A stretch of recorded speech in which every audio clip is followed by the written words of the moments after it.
మొన్న మిర్చి, నిన్న పొగాకు, ఇప్పుడు మామిడి. పంట మారినా పాలిటిక్స్ మాత్రం మారడం లేదు. వాణిజ్య పంటలపై అధికార కూటమి వైసీపీ మధ్య మాటల యుద్ధం నడుస్తోంది. రైతుల కష్టాల్ని ప్రభుత్వం పట్టించుకోవడం లేదని విపక్షం ఆరోపిస్తుంటే ప్రభుత్వం చర్యల వల్లే పంటల దిగుబడి భారీగా పెరిగిందని కౌంటర్ ఇస్తోంది అధికార పక్షం.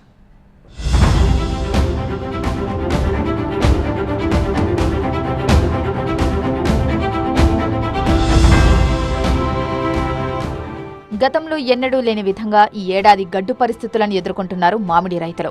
ఏపీ ప్రభుత్వం మద్దతు ధర ప్రకటించినా ఆ ధరకు కొనుగోలు జరగకపోవడంతో ఆందోళన బాట పడుతున్నారు. రాష్ట్రంలోని మామిడి సాగులో ఉమ్మడి చిత్తూరు జిల్లాదే అగ్రస్థానం. ఈ ఏడాది దాదాపు 2.70 లక్షల హెక్టార్లలో మామిడి సాగైంది. అంచనాలకు మించి దిగుబడి 8 లక్షల టన్నుల వరకు వచ్చింది. అయితే దిగుబడికి తగ్గట్టుగా డిమాండ్ లేకపోవడంతో మామిడి రైతుల్లో ఆందోళన నెలకొంది. తోతాపురి రకం మామిడికి కిలోకు 12 రూపాయల చొప్పున మద్దతు ధరను ప్రభుత్వం ప్రకటించింది. ఈ మొత్తంలో ఫ్యాక్టరీలు 8 రూపాయలు ఇవ్వాల్సి ఉంటుంది. మిగతా 4 రూపాయలను ప్రభుత్వం సబ్సిడీగా ఇస్తుంది. అయితే చిత్తూరు జిల్లాలో 34, తిరుపతి జిల్లాలో 7 పల్పు ఫ్యాక్టరీలు ఉన్నప్పటికీ ప్రభుత్వం ఆదేశాల మేరకు మామిడిని కొనుగోలు చేయకపోవడంతో రైతులు మండిపడుతున్నారు. కుప్పం పర్యటనలో ఉన్న సీఎం చంద్రబాబు మామిడి రైతుల ఇబ్బందుల నేపథ్యంలో రైతులు, పల్పు పరిశ్రమల ప్రతినిధులు, ప్రాసెసింగ్ యూనిట్లతో ప్రత్యేక సమావేశం నిర్వహించారు. రైతుల నుంచి తక్షణం మామిడి కొనుగోలు చేసి వారిని ఆదుకోవాలని ప్రాసెసింగ్, పల్పు పరిశ్రమల ప్రతినిధులను ఆదేశించారు. అదే సమయంలో పల్పు పరిశ్రమలు, ప్రాసెసింగ్ యూనిట్లను కూడా ప్రభుత్వం ఆదుకుంటుందని చెప్పారు. మ్యాంగో పల్పుపై జీఎస్టీ తగ్గించాలని ఇప్పటికే కేంద్రానికి లేఖ రాసినట్టు చెప్పారు ముఖ్యమంత్రి. వ్యవసాయం బాగా చేస్తున్నాం కాబట్టి ఆదాయం ఇది కూడా దిగుబడి బాగా పెరిగింది. ఈ సంవత్సరం ఎప్పుడు లేని దిగుబడి వచ్చింది. ఇంటర్నేషనల్ మార్కెట్లో ప్రాబ్లం వచ్చింది. అదే సమయంలో గవర్నమెంట్ ఆఫ్ ఇండియా కూడా రిక్వెస్ట్ చేశాను, ఈ జ్యూసెస్ కానీ వీటన్ని ట్యాక్స్ వేయద్దని. We are working all these things, will sort it out. మరోవైపు మామిడి రైతుల అంశం పొలిటికల్ టర్న్ తీసుకుంటోంది.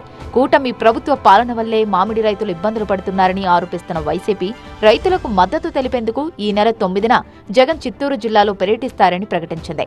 చిత్తూరు జిల్లా బంగారుపాళ్యం మార్కెట్ను సందర్శించి అక్కడ మామిడి రైతులను జగన్ పరామర్శిస్తారని ప్రకటించారు వైసీపీ నేతలు. ఏ సంవత్సరం కూడా ఇంత అధ్వానంగా, ఇంత దారుణంగా రైతులు నష్టపోయిన పరిస్థితి లేదు. అందుకని ఈ సందర్భంగా జగన్మోహన్ రెడ్డి గారు ఈ నెల 9వ తేదీ బంగారుపాలెంలో అక్కడ మార్కెట్ యార్డ్ కానీ తర్వాత రైతులంతా కూడా ప్రత్యేకంగా కలవడం కానీ చేయడం జరుగుతుంది. ఇప్పటికే మిర్చి, పొగాకు పంటలపై అధికార విపక్షాల మధ్య హాట్ పాలిటిక్స్ నడిచాయి. కూటమి ప్రభుత్వ తీరుతో రైతులు తీవ్రంగా నష్టపోతున్నారని ఆరోపించిన జగన్ 2 విడతల్లో మిర్చి, పొగాకు రైతులను పరామర్శించారు. ఇప్పుడు మామిడి రైతుల అంశం తెరపైకొచ్చింది. అటు అధికార పార్టీ మాత్రం రైతులకు ప్రభుత్వం అండగా నిలుస్తోందని, వైసీపీ కావాలనే ప్రతి అంశాన్ని రాజకీయం చేస్తోందని మండిపడుతోంది.